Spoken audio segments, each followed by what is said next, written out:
Hello everyone, আমি কিয়ানের ছোটোখাটো activity তোমাদের সাথে শেয়ার করতে থাকি। As a new mom, new parents জার্নিটা আমি তোমাদের সাথে সবসময় শেয়ার করি, আর সাথে অনেক আইডিয়াও পাই তোমাদের কাছ থেকে।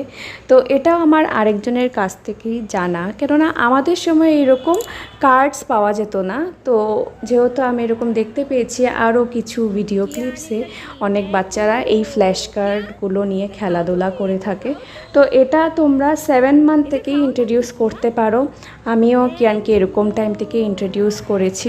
হ্যাঁ, এত তাড়াতাড়ি ইন্ট্রোডিউস করলে এটা না যে তুমি ওকে পড়াশোনা শেখাতে বসিয়ে দিচ্ছ বা অনেক চাপ ক্রিয়েট করছো, এরকম কিছুই না। আমরা তো সবসময় রিয়েল ভেজিটেবলস, রিয়েল ফ্রুটসগুলো দেখাতে পারবো না সবসময় সামনে এনে, সেটা ভালোও হবে না।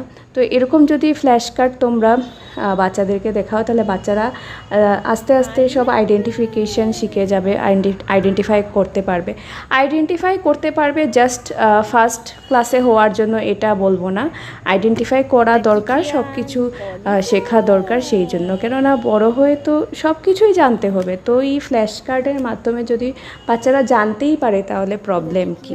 তো এরকম ফ্ল্যাশ কার্ড তোমরা ফ্লিপকার্ট, অ্যামাজনে পেয়ে যাবে।